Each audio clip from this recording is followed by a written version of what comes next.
नमस्कार, आप देख रहे हैं न्यूज रूम लाइव। मैं हूं शुभे मिश्रा आपके साथ। बुलेटिन की शुरुआत बड़ी खबर के साथ करेंगे। वैशाली से आपको बड़ी खबर बताएं, जहां उत्पाद विभाग की टीम पर जोरदार हमला किया गया है। बड़ी जानकारी वैशाली से आपको दे रहे हैं, जहां पर उत्पाद विभाग की टीम पर हमला हुआ है। ताड़ी दुकान पर छापेमारी के दौरान हमला किया गया। उत्पाद विभाग की गाड़ी में तोड़फोड़ की गई है। महुआ के पुरानी बाजार की ये पूरी घटना बताई जा रही है। 3 आरोपियों को इस वक्त हिरासत में लिया गया है और देर रात छापेमारी करने के लिए ये टीम वहां पर पहुंची थी, जिसके बाद उनके ऊपर हमला हुआ है। बताया जा रहा है कि एक युवक की गिरफ्तारी के बाद लोग गुस्से में काफी भड़क गए और उत्पाद विभाग की टीम पर हमला कर दिया है। 3 आरोपियों को हिरासत में लिया गया है। वैशाली से बड़ी जानकारी आपको दे रहे हैं, जहां उत्पाद विभाग की टीम पर हमला हुआ है।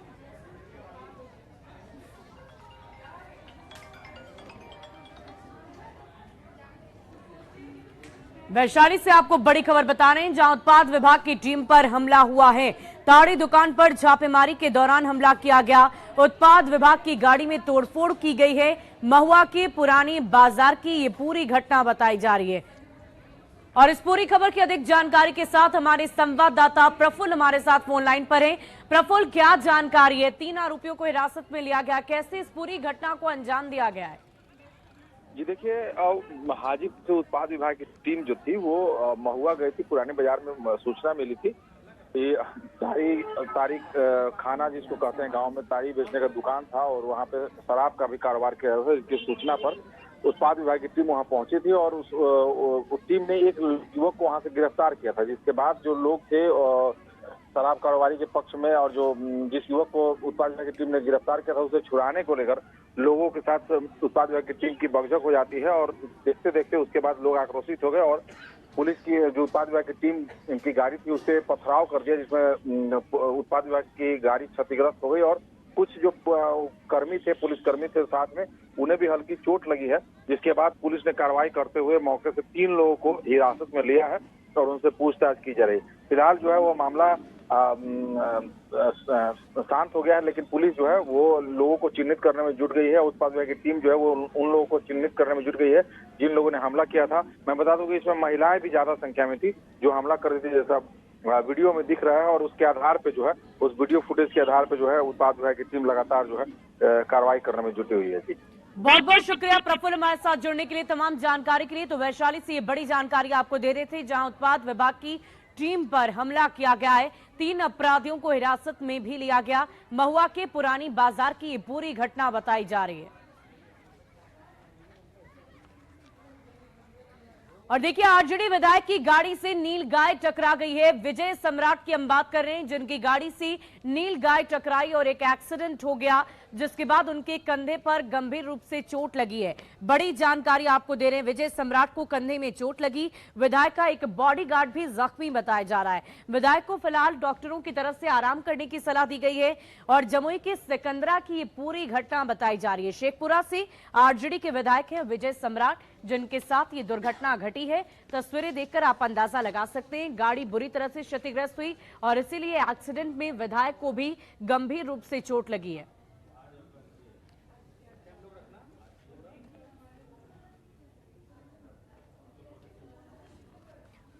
और अगली खबर बगहा से आपको बताएं, जहां पर अगलगी की घटना घटी और एक मवेशी के जलने की खबर है। बड़ी जानकारी बगहा से आपको दे रहे हैं, जहां पर अगलगी की घटना घटी है। तस्वीरें देखिए, एक मवेशी की जलकर मौत हो गई है। घर में बहुत सारा सामान जलकर राख हो गया है। मच्छर भगाने के लिए घर में अंगीठी जलाई गई थी। अंगीठी से निकली चिंगारी से घर में भीषण आग लग गई और इस आग में घर से एक बुजुर्ग झुलस गया है। तस्वीरें पकड़ी गांव में एक घर की है, जहां पर अगलगी की घटना घटी। भाई फेंका जाना, अगिया पर फेंका जाना।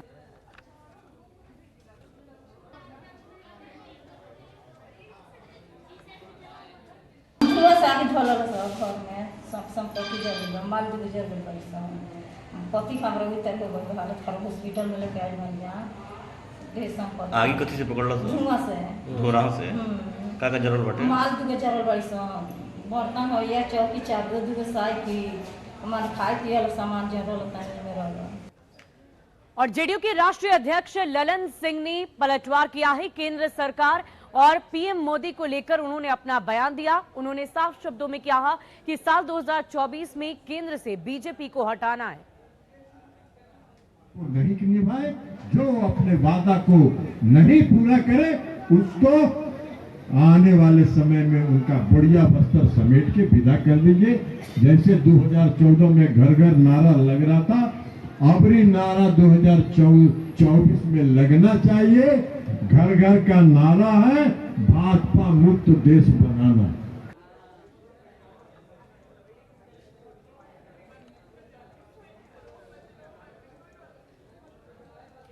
और आईएनडीआईए गठबंधन बनने के साथ ही सीटों के बंटवारे के फॉर्मूले को तैयार करने को लेकर महामंथन लगातार जारी है। अब दावे भी किए जा रहे। माले की तरफ से 5 से 7 सीटों की डिमांड की जा रही है। कांग्रेस 9 सीटों की डिमांड कर रही है। और ऐसे में आरजेडी विधायक भाई वीरेंद्र ने अपना बयान दिया है कि कुछ भी कहने और करने से कुछ भी नहीं होगा। जिसकी जमीन पर जितनी पकड़ होगी उसे उतना ही मिलेगा। कल ही देश के अलग अलग राज्यों के 7 विधानसभा क्षेत्रों के उपचुनाव के नतीजे आए हैं, जिनमें 4 पर इंडिया गठबंधन की जीत हुई है और मात्र 3 पर भाजपा ने एनडीए की जीत हुई है। अब जनता का मूड तो देश के सामने है कि अब एनडीए का हारना शुरू। और उत्तर प्रदेश के घोसी में जहां मुख्यमंत्री आदित्यनाथ ने खूब मेहनत की, वहां भाजपा हार गई और समाजवादी पार्टी जीत गई, इंडिया जीत गया। तो जनता का मूड साफ है। और बिहार में हमारा गठबंधन मजबूती से लड़ेगा और कांग्रेस पार्टी 10 सीटों पर लोकसभा का चुनाव लड़ेगी। गठबंधन में कहीं कोई दिक्कत नहीं है और शीर्ष नेतृत्व सब तय कर चुका है, कहां किसको लड़ना है, कितनी सीटों पर लड़ना है।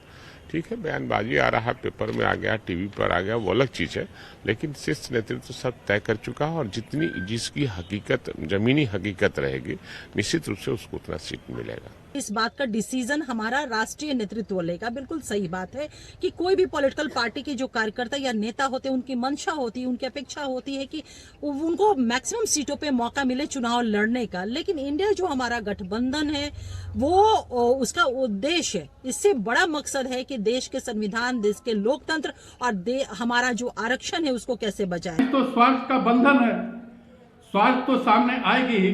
जो पार्टी पिछले लोकसभा के चुनाव में 0 पर आउट हुई है बिहार में, वो पार्टी जब राजद 15 सीट पर लड़ने की बात करेंगे तो कांग्रेस 19 में 1 सीट जीती थी, तो आखिर वो 10 पर क्यों नहीं लड़ना चाहेगी। और जिस माले के ताकत से राजद विधानसभा में अपना सीट बढ़ाई है, तो आखिर वो माले भी क्यों नहीं 5 और 9 सीट का डिमांड करेगी। और बांका मंडल कारा में युवा कैद बंदियों के लिए खास इंतजाम किए गए हैं। उनकी पढ़ाई को ध्यान में रखते हुए स्मार्ट क्लास के इंतजाम किए गए हैं। जो भी कैदी पढ़ने की इच्छा व्यक्त करते हैं उन्हें स्मार्ट क्लास के जरिए पढ़ाया जाता है। इसकी शुरुआत शिक्षक दिवस के अवसर पर ही की गई है। शिक्षक दिवस के दिन जेल में स्मार्ट क्लास की शुरुआत हुई। कैदी विज्ञान के साथ ही आर्ट्स, करंट अफेयर्स, प्रतियोगी परीक्षाओं की क्लास में शामिल हो रहे हैं। संवाददाता नागेंद्र द्विवेदी की इस खास रिपोर्ट को देखिए। हमारे जेल प्रशासन के थ्रू स्मार्ट क्लास की स्टार्टिंग क्लास हुई है और बहुत अच्छे हैं, क्योंकि कुछ बच्चे ऐसे हैं जो कि बाहर में तैयारी कर रहे थे, किसी परिस्थिति के कारण, किसी मजबूरी के कारण वो बंदी बन चुके हैं। तो इसे आगे बढ़ने के लिए हमारे जेल प्रशासन बच्चों को आगे बढ़ाने में बहुत योगदान दे रहे हैं। स्मार्ट क्लासेस में ऑनलाइन जो सब्सक्रिप्शन ले लिया जा रहा है, चाहे वो खान क्लासेस का हो, चाहे हिस्ट्री के किसी बड़े टीचर का हो, चाहे जीएस का हो, और उस सब्सक्रिप्शन के माध्यम से हम लोग डायरेक्ट उनको उस ऑनलाइन क्लासेस से जोड़ दे रहे हैं और उस ऑनलाइन क्लासेस में वो अपना अध्ययन करके अपने को लगातार जो है बेहतर कर रहे हैं। सच कहा जाए तो जेल को सुधार गृह कहा जाता है और बांका मंडल कारा प्रशासन इस मामले में खरा उतरता है। अगर देखा जाए तो पिछले कुछ वर्षों के दौरान मंडल कारा में काफ़ी सकारात्मक कार्य, क्रिएटिव वर्क हुए हैं और इसी दिशा में पिछले 5 सितंबर को शिक्षक दिवस के रूप में स्मार्ट क्लास, हाईटेक सैलून और तृप्ति कैंटीन का शुरुआत किया गया है। बताया जा रहा है कि जो कुछ कैदी ऐसे हैं जो कि स्नातक और इंटर पास थे, जो कि बाहर में रहकर अपनी पढ़ाई और कंपटीशन की तैयारी करते थे, लेकिन परिस्थितिवश वो जेल में आ गए हैं। लेकिन जेल प्रशासन के द्वारा स्मार्ट क्लास के माध्यम से उनको उचित सुविधा मुहैया कराई जा रही है और इसको लेकर यहाँ के कैदी भी काफ़ी खुश नज़र आ रहे हैं। और जेल अधीक्षक की बात माने तो उनका साफ कहना है कि जितना बन सकेगा जेल प्रशासन कैदियों के लिए जी जान से जुटकर उनको सहायता करेगी। ऐसे में देखना है कि जो कैदी यहाँ स्मार्ट क्लास में अपना तैयारी करेंगे वो कितने सफल हो पाते हैं। नागेंद्र, न्यूज़ 18 बांका। और अगली खबर आपको मुंगेर से बताएं, जहां 4 सितंबर से गायब क्यूआरटी सिपाही राहुल कुमार का अब तक कोई अता पता नहीं चल पाया है। और ऐसे में परिजनों को अनहोनी की आशंका सता रही है। वो सोच रहे हैं कि आखिर क्या कुछ हुआ है, किसी तरह की कोई दुर्घटना तो नहीं घट गई। राहुल कुमार के रिश्तेदार ये कह रहे हैं कि पुलिस विभाग लगातार अपना काम कर रही है। गायब जवान मामले की जांच की जा रही है। राहुल कुमार जिस बैरक में रहा करते थे उस बैरक में रहने वाले जवानों का बयान भी दर्ज कराया गया है। साथ ही बैरक के सीसीटीवी को खंगाला जा रहा है। आपको बता दें कि पूर्णिया के रहने वाले राहुल कुमार मुंगेर में तैनात हैं। 25 साल का राहुल 2021 में सिपाही में बहाल हुआ था।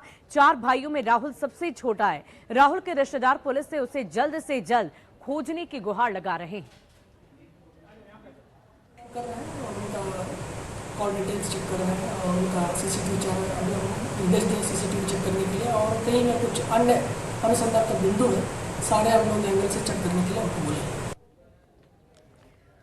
और झारखंड हाईकोर्ट ने पिछले दिनों कोर्ट में तलब की थी और इसी को लेकर डीजीपी के साथ बैठक की गई ताकि सुरक्षा के खास इंतजामात पर ध्यान दिया जा सके। अब इस मामले को गंभीरता से लेते हुए पुलिस मुख्यालय ने सभी कोर्ट परिसर और जज के आवास की सुरक्षा को लेकर समीक्षा बैठक की है। सभी डीआईजी को इसकी मॉनिटरिंग का नोडल ऑफिसर बनाया गया है। इसे लेकर दक्षिणी छोटा नागपुर के डीआईजी ने सिविल कोर्ट का निरीक्षण किया। इस दौरान सुरक्षा में कर्मियों को दूर करने का निर्देश भी दिया गया है। साथ ही साथ कुछ कर्मियों की ड्यूटी में लापरवाही बरतने पर उन्हें फटकार भी लगाई गई। कोर्ट के लोक अभियोजक ने बताया कि सभी टर्निंग पॉइंट और हॉटस्पॉट की बारीकी से जांच की गई है और जिस तरह की भी कमियां हैं, जो भी कमियां हैं, उन्हें दूर किया जा रहा है ताकि कोर्ट की सुरक्षा और भी ज्यादा बेहतर हो सके। कोर्ट के जो रजिस्ट्रार हैं उनसे मिलकर के और जो जुडिशियल कमिश्नर सर हैं उनसे भी मुलाकात मेरी हुई है। तो हम लोगों ने डिटेल डिस्कस किया है कि इसमें और बेहतर हम लोग कैसे करें और ये फुल प्रूफ सिक्योरिटी हो, जिससे कि कोर्ट कैंपस के अंदर कोई व्यक्ति कुछ अवैध हथियार या अवैध वस्तु लेकर के ना जा पाए और कोई घटना कारित ना कर सके। तो इसके लिए एक सिस्टम डेवलप करने के लिए हम लोगों ने एक प्लान बनाया है, एक शॉर्ट टर्म प्लान और एक लॉन्ग टर्म प्लान। इस शॉर्ट टर्म में हमको क्या चेंजेस करने हैं सिक्योरिटी के लिए और लॉन्ग टर्म में उस पर कार्रवाई हम लोग करेंगे। यही साहब का जो औचक निरीक्षण हुआ था, डायरेक्टिव था ऑनरेबल हाई कोर्ट का कि ये कोर्ट परिसर की सुरक्षा को कैसे और सटीक बनाया जाए, उसी क्रम में जो है डीआई साहब आज आए थे और जितने भी टर्निंग पॉइंट्स और बुलेट पॉइंट्स थे सबको जो है देखा गया। कमियां जो है पर्याप्त फोर्स को जो है कैसे कैसे डिप्यूट किया जाए, किस तरीके से रखा जाए और आगे आने वाले समय में जो सिक्योरिटी के चैलेंजेस है उसको मीट करने के लिए और कैसे इम्प्रूवमेंट हो सकता है उसके बारे में डिस्कशन हुआ है। और भागलपुर में डेंगू का कहर लगातार जारी है और डेंगू की समस्या को देखते हुए फैब्रिकेटेड अस्पताल और रूम्स का निर्माण किया गया है ताकि मरीजों को किसी तरह की कोई समस्या ना हो। अब तक 86 मरीज इस वक्त अस्पताल में भर्ती हैं जो डेंगू की समस्या से जूझ रहे हैं। सदर अस्पताल में डेंगू के 12 मरीज भर्ती हो चुके हैं। पटना से भागलपुर पहुंचे स्वास्थ्य विभाग के additional director doctor Ashok Kumar ने मायागंज और सदर अस्पताल का निरीक्षण किया है। अस्पताल की व्यवस्था को देखकर एडिशनल डायरेक्टर संतुष्ट नजर आए, लेकिन डेंगू के जांच को लेकर नाराजगी व्यक्त की है। सुविधा तो आपके यहाँ है ही, पर संख्या बढ़ाई है और हम मेडिकल स्टूडेंट से बात करने जा रहे हैं कि इंडोर में तो जितना हो रहा है वो तो ठीक है, ओपीडी के डॉक्टर्स में जो बैठते हैं उनको और ताकीद किया जाए कि जांच अधिक से अधिक लोगों का हो सके। और भागलपुर में डेंगू मरीजों की संख्या में बेतहाशा रूप से वृद्धि हो रही है और इसे देखते हुए जगह जगह पर फॉगिंग कराई जा रही है ताकि कम से कम मरीजों के आंकड़ों में कमी देखने को मिले। लगातार अस्पतालों में बेड फुल हो रहे हैं, मरीजों की संख्या में बढ़ोतरी की जा रही है। इसको लेकर नगर निगम सख्ते में और 4 रोस्टर बनाकर सफाई कर्मियों को फॉगिंग मशीन और ब्लीचिंग पाउडर का छिड़काव कर हेवी मेयर खुद इसकी मॉनिटरिंग भी कर रहे हैं। निगम तो अथक प्रयास कर रही है फॉगिंग के लिए, एंटी लार्वा छिटने के लिए। यहाँ से रोस्टर भी बन चुका है, मतलब नया रोस्टर बना है जिसमें डेली 4 ग्रुप बांटा गया है, 4 ग्रुप में। उसमें एक ग्रुप में 4 वार्ड को लिया गया है। और भागलपुर में बढ़ते मरीजों की डेंगू की समस्या को देखते हुए अब सदर अस्पताल की तरफ से मुकम्मल तैयारियां की जा रही है। इस तैयारी के अंतर्गत ऑक्सीजन और दवाई की उपलब्धता तो है ही, साथ ही साथ बेड की उपलब्धता को भी सुचारू रूप से रखा जा सके, इसकी भी पूरी तैयारी की गई है। तो इस वक्त भागलपुर में डेंगू के मरीजों में बेतहाशा वृद्धि हो रही है। दवाई से लेकर ऑक्सीजन तक उपलब्ध है। सदर अस्पताल में 30 बेड का डेंगू वार्ड बनाया गया है। महिला और पुरुष मरीजों के लिए अलग अलग वार्ड बनाए गए हैं। सदर अस्पताल में डेंगू के 12 मरीज इस वक्त भर्ती हैं, जहां सभी का इलाज लगातार जारी है। कितना पेशेंट था सदर में? वहाँ है सदर में 12 पेशेंट भर्ती है। और व्यवस्था ठीक है। सरकार के द्वारा आदेश हुआ था कि 15 बेड रखना है, लेकिन अब हम लोगों ने उसको बढ़ा करके अभी 30 बेड के आसपास कर दिया है, क्योंकि पेशेंट का लोड इतना ज़्यादा आ रहा है कि पेशेंट को हम यहाँ से कहीं भेज भी नहीं सकते हैं। और उनको जितनी सुविधा हो सके हम लोग पूर्ण कोशिश कर रहे हैं, दे रहे हैं। हर एक मरीज के लिए अलग अलग बेड की व्यवस्था की गई है। बेड पे हर एक मच्छरदानी दिया गया है। और जमशेदपुर शहर में इस वक्त डेंगू के मरीजों में बढ़ोतरी हो रही है और इसे देखते हुए सामाजिक संगठन की तरफ से भी कुछ पहल किए जा रहे हैं। पूर्व कमिश्नर की तरफ से फॉगिंग करवाई जा रही है जगह जगह पर, गली गली मोहल्लों में, ताकि लोगों को इस समस्या से ना जूझना पड़े। जमशेदपुर की हम खबर आपको बता रहे हैं, जहां डेंगू की रोकथाम के लिए कई उपाय किए जा रहे हैं। पूर्व कमिश्नर विजय सिंह की ओर से कई इलाकों में ब्लीचिंग पाउडर का छिड़काव कराया जा रहा है। इस दौरान टेल्को ट्विन सिटी के आसपास रहने वाले परिवारों के बीच भी ब्लीचिंग पाउडर के पैकेट वितरण किए गए ताकि इसका छिड़काव कर बीमारी को फैलने से रोका जा सके। पूर्व कमिश्नर को श्री राम सेना सैनिक संस्था की ओर से सहयोग मिल रहा है, वहीं लोगों को जागरूक भी किया जा रहा है। जायजा लिया जमशेदपुर से हमारे संवाददाता प्रभंजन कुमार ने। जमशेदपुर के विभिन्न जगह पर डेंगू को लेकर प्रशासन सक्रिय है। वहीं हमारे साथ आप देख सकते हैं कि पूर्व कमिश्नर विजय सिंह आज डेंगू को लेकर वे जमशेदपुर के विभिन्न इलाके में वो छिड़काव कर रहे हैं, डीडीटी पाउडर छींट रहे हैं और लोगों को जागरूक भी कर रहे हैं कि इस डेंगू की बीमारी से कैसे बचा जाए और किस तरह इस बीमारी से इस क्षेत्र में लोगों को मुक्ति के लिए अभियान भी चला कर रखे हुए हैं। और हम लोगों ने 500 बोरा मंगवाया है ब्लीचिंग पाउडर, हाई क्वालिटी का है ये, और उसका छिड़काव वैसे जगह कर रहे हैं जहाँ पर अभी जेएनएससी या टाटा का कोई एजेंसी या फिर हेल्थ डिपार्टमेंट नहीं पहुँचा, उसी को टारगेट कर रहे हैं। और लोगों से मैंने सत्यापन भी किया, वाकई इधर नहीं हुआ है। ये बहुत दुखद बात है।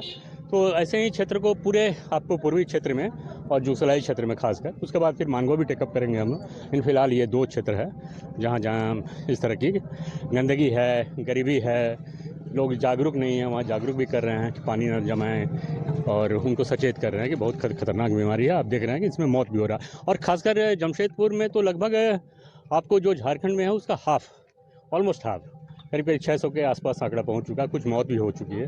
तो इस तरह की घटना ना हो, इसी को ध्यान में रखते हुए ये जागरूकता अभियान और प्लस छिड़काव अभियान हो रहा है। भैया ने बोला कि तुम आगे बढ़ो, हम आपके साथ हैं, तो हमारी पूरी टीम ने कहा भैया आप नेतृत्व कीजिए, आपके पीछे पीछे हर एक कदम हम आपके साथ हैं। जो भी लोग हैं उनसे भैया ने आज घूम के जागरूक किया, उनको विश्वास दिलाया। किसी भी कदम पे, किसी भी समय पे कोई भी जरूरत हो, आप याद कीजिए, भैया के नेतृत्व में पूरी श्री राम सेना की टीम खड़ी है। प्रशासन का जो अपना कार्य है वो करेंगे, शासन का जो काम है करेंगे। जहां कोई नहीं पहुंचेगा वहां श्री राम सेना पहुंचेगी। कि किस तरह यहाँ पर पूर्व कमिश्नर खुद अपने हाथों से वो डीडीटी पाउडर इसी वैसे जगहों पर छिड़काव कर रहे हैं जहाँ पर डेंगू फैलने की आशंका है और इसको लेकर वे लोगों को जागरूक भी कर रहे हैं। कई पैकेट जो है ग्रामीणों को उन्होंने डीडीटी पाउडर भी दिया है। अब देख सकते हैं कि ग्रामीण जो है खुद इस डीडीटी पाउडर को छिड़काव करने में खुद लगे हुए भी हैं। कई पैकेट का उन्होंने ग्रामीणों को खुद दिया है कि वे अपने घर के सामने, अपने नाली के सामने। रंजन कुमार, न्यूज़ 18 जमशेदपुर। और अगली खबर आपको पूर्णिया से बताएं, जहां पर पति पत्नी का हाई वोल्टेज ड्रामा देखने को मिला है। दरअसल पति ने अपनी पत्नी को बाइक पर किसी और के साथ घूमते हुए देख लिया था और फिर क्या था, हाई वोल्टेज ड्रामा सड़क पर ही शुरू हो गया और इसका वीडियो बड़ी तेजी से वायरल हो रहा है। दरअसल पति ने अपनी पत्नी को किसी और के साथ बाइक से घूमता देखा। पति का कहना है कि पत्नी एग्जाम देने के बहाने घर से निकली और उसके दूर के एक रिश्तेदार के साथ बाइक से घूमती नजर आए। जब उसे शक हुआ तो उसने अपनी पत्नी का पीछा किया, उसको रंगे हाथ पकड़ा। हालांकि इस दौरान पत्नी ने अपनी सफाई में गाड़ी खराब होने की वजह से दूसरे की बाइक पर बैठने की बात कही। ये वीडियो पूर्णिया के 4 स्टार सिनेमा हॉल के पास का बताया जा रहा है।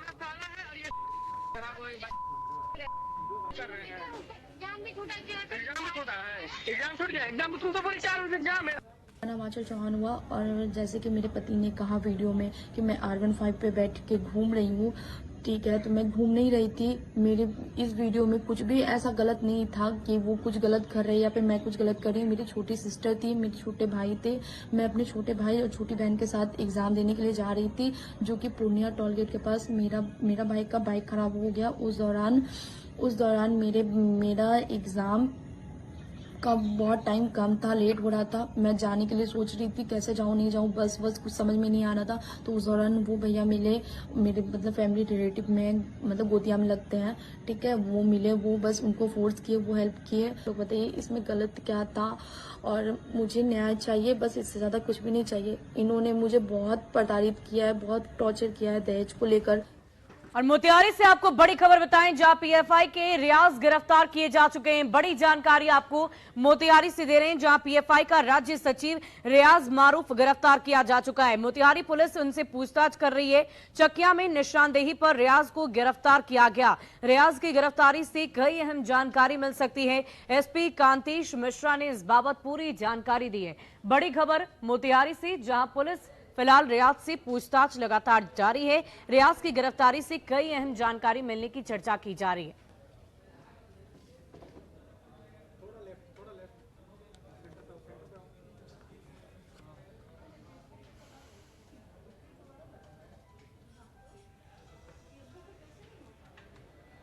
तो मोतिहारी से आपको बड़ी खबर बता रहे हैं। मोतिहारी पुलिस इस वक्त पूछताछ लगातार कर रही है। पीएफआई का राज्य सचिव रियाज मारूफ गिरफ्तार किया जा चुका है। चकिया में निशानदेही पर रियाज को गिरफ्तार किया गया।